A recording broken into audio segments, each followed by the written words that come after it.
என் தங்கையை சாந்தியை கல்யாணம் பண்ணி கொடுத்த இடத்திலே அவளது மாமனாரும் கணவரும் சுத்த பத்தாம் பசலைகள். பஞ்சாங்கத்தை பார்த்து அதுக்கு நாளிகை பார்த்து விட்டுதான் எல்லா காரியமும் செய்வார்கள் என்றுதான் சொல்ல வேண்டும்.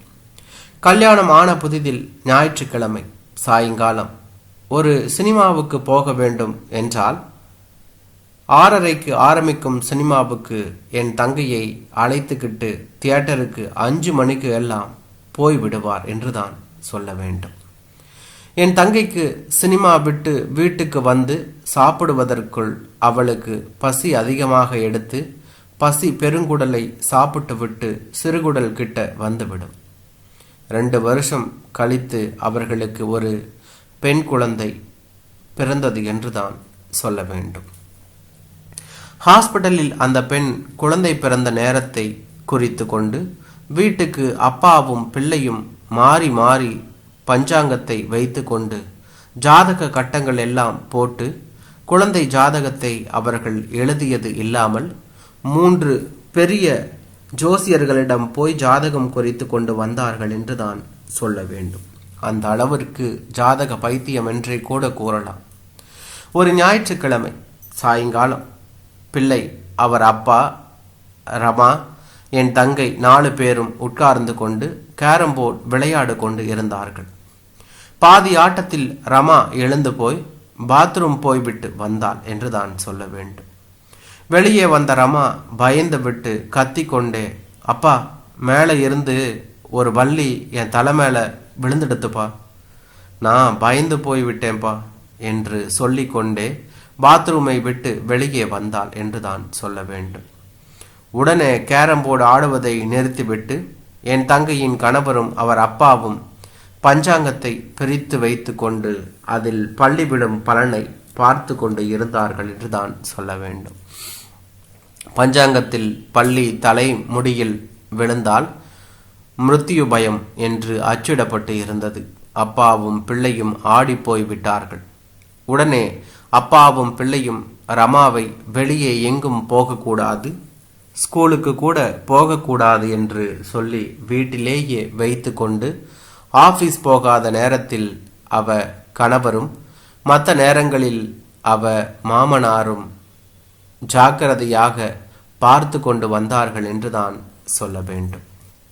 சாந்திக்கு அவர்கள் 2 பேரும் பண்ணுவது சுத்த பைத்தியக்காரத்தனமாக தோன்றியது. பலமுறை சொல்லி பார்த்தால் என்றுதான் சொல்ல வேண்டும். அவர்கள் கொஞ்சம் கூட மாறாமல் பழையபடியே இருந்து வந்தார்கள்.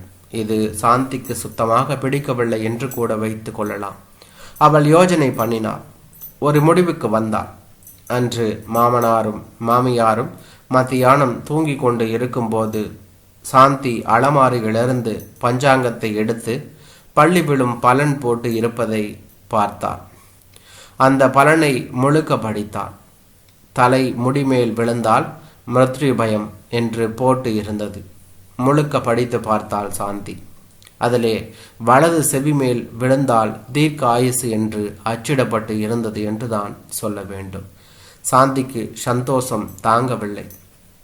ரமாவை கூப்பிட்டு அவகிட்ட ரகசியமா, ரமா, தாத்தா தூங்கி எழுந்தவுடன் நீ அவர்கிட்ட போய், நான் இப்போ பாத்ரூம் போயிட்டு வந்தேன் தாத்தா, அப்போ என் வலது செவி மேலே ஒரு பள்ளி விழுந்தது தாத்தான்னு சொல்லு, தெரியுதா என்று சொன்னதும் ரமா, அப்படி ஏமா நான் ஒரு பொய்ய சொல்லணும் என்று கேட்டாள். சாந்தி ரமாவை பார்த்து, ரமா, நான் உனக்கு அதுக்கு காரணம் அப்புறமா சொல்றேன், நீயே என் கண்ணில்ல என்று சொன்னதும் ரமா ஒத்துக்கொண்டு போனாள். சாந்தி மாமனார் எழுந்ததும் ரமா ஓடிப்போய் அவரிடம், தாத்தா தாத்தா, நான் இப்போ பாத்ரூம் போய்விட்டு வந்தேன், அதே பள்ளி இப்போ என் வலது காது மேலே விழுந்தது தாத்தா என்று சொன்னாள். உடனே என் தாத்தா ஓடிப்போய் அலமாரியை திறந்து பஞ்சாங்கத்தை எடுத்து பள்ளி விழும் பலனை பார்த்துவிட்டு, சாந்தி சாந்தி, ரமாவுக்கு இருந்த மிருத்யு பயம் இப்போ போயிட்டது, அவ இப்போ தீர்க்காயுசா இருந்து வருவா, வலது காது மேலே பள்ளி விழுந்தா தீர்க்காயுசுன்னு போட்டு இருக்காமா பஞ்சாங்கத்திலேயே எனக்கு ரொம்ப சந்தோஷமா இருக்கு என்று சொல்லிவிட்டு தன் செல்போனை எடுத்து தன் பிள்ளைக்கு ஃபோன் பண்ணி, வெங்கட், நான் அப்பா பேசுகிறேன்டா, ஒரே ஸ்வீட் நியூஸ்டா. உனக்கு நம்ம ரமாவுக்கு மிருத்யு பயம் போய் அவள் வலது காது மேலே இப்போ ஒரு பள்ளி விழுந்ததான். பள்ளி விழும் பலனில் வலது காது மேலே பள்ளி விழுந்தா பஞ்சாங்கத்தில் தீர்க்காயுசுன்னு போட்டு இருக்குதுடா. எனக்கு இப்போ ரொம்ப நிம்மதியாக இருக்குதுடா என்று சொன்னார் என்று தான் சொல்ல வேண்டும்.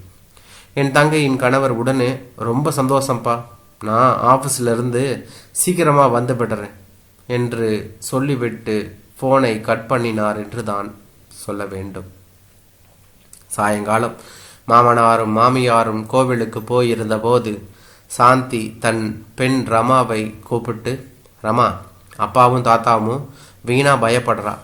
நீ எத்தனை நாளைக்கு இப்படி ஸ்கூல் போகாமல் வீட்டிலேயே இருந்து வருவ? நீ படித்து முன்னுக்கு வர வேணாமா? நாம் ஜாக்கிரதையாக இருந்து வரணும், அவ்வளவுதான். நீ ஜாக்கிரதையாக இருந்தா வா, கடவுளை தினமும் வேண்டி வா, போதும்.